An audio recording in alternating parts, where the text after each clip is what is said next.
O ito, ah, matindi itong mga DDS nang lumabas itong mga balita na si PBBM ay may sakit. Verticulitis ba 'yon?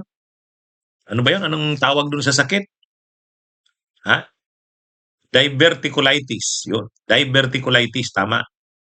Hmm, oh. Yung may sakit daw si PBBM at uoperahan, may mga kumakalat uoperahan daw sa ang, sakit diverticulitis, no. Nung lumalabas yung balita na uoperahan, kahit anong sabi ng Malacanang na, hindi totoo 'yan. Hindi naman uoperahan. Walang, walang surgery na mangyayari, walang surgical operation na mangyayari. Pero hindi, sabi nga ni Roque, inamin mismo ni Roque na-excite daw siya, na-excite daw sila.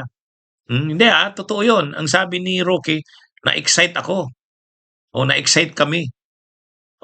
Sabi niya, patawad daw sa Diyos pero na-excite daw sila nung malaman nilang may sakit si PBBM at posibleng operahan.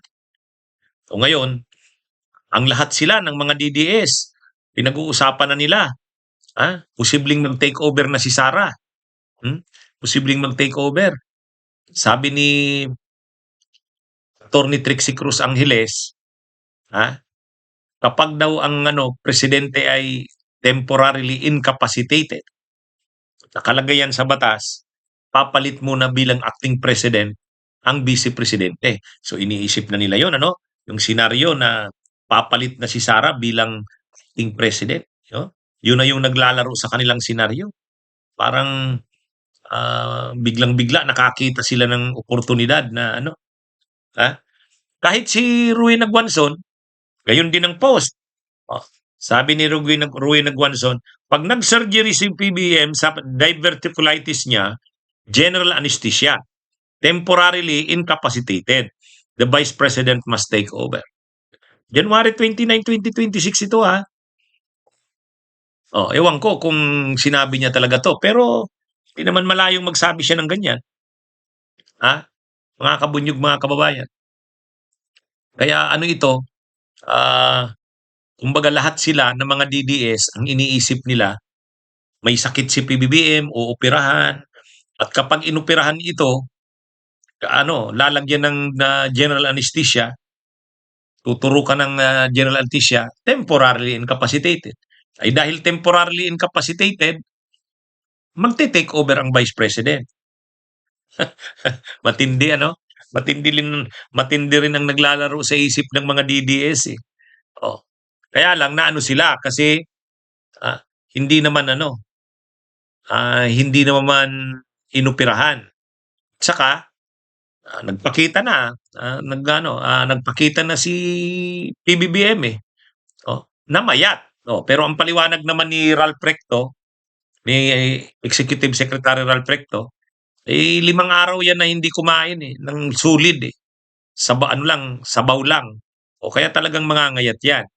Pero ngayon, nagpe-preside na sa mga meetings ng gabinete, mga public events, uma-attend na. So parang yung iniisip ng mga DDS na magte-take over si Sara, di wala na yon. Ang problema, nung panahon na may sakit si PBBM, kumalat yung medical report galing sa St. Luke's. Ang nagpakalat nun, malamang mga DDS din, eh.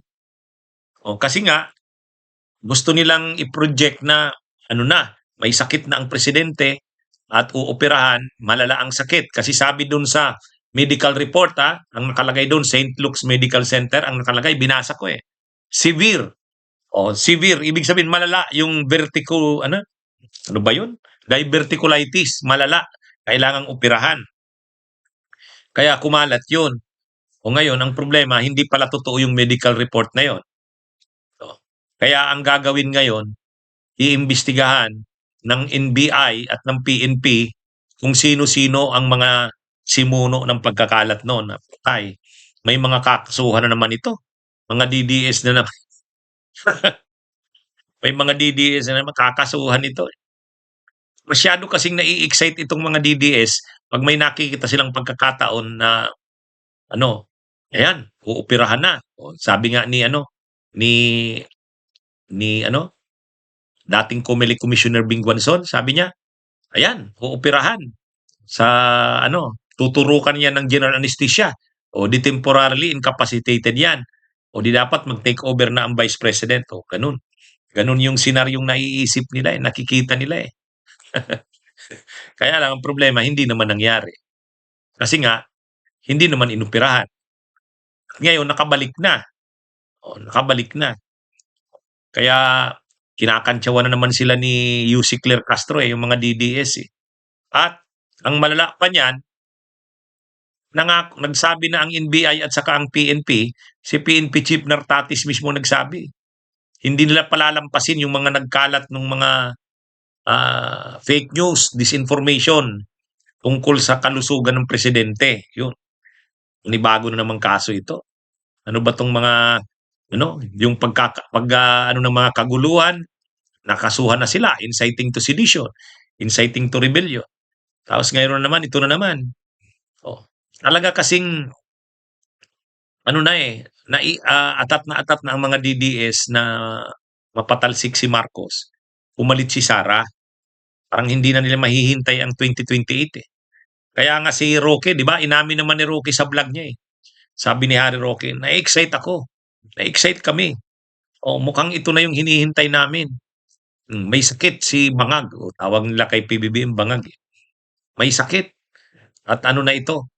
Mukhang malala ang sakit. Kailangang operahan. Yun, kalat ngayon.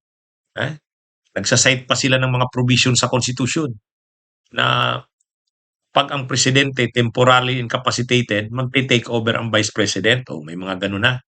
May mga ganun na acting president. Kaya lang yun, hindi naman nangyari. Okay, mga kabunyog mga kababayan, magandang araw sa inyo lahat. Bunyog, bunyog, halikan na kasama ka. Bunyog, kapag buklod ay may pag-asa.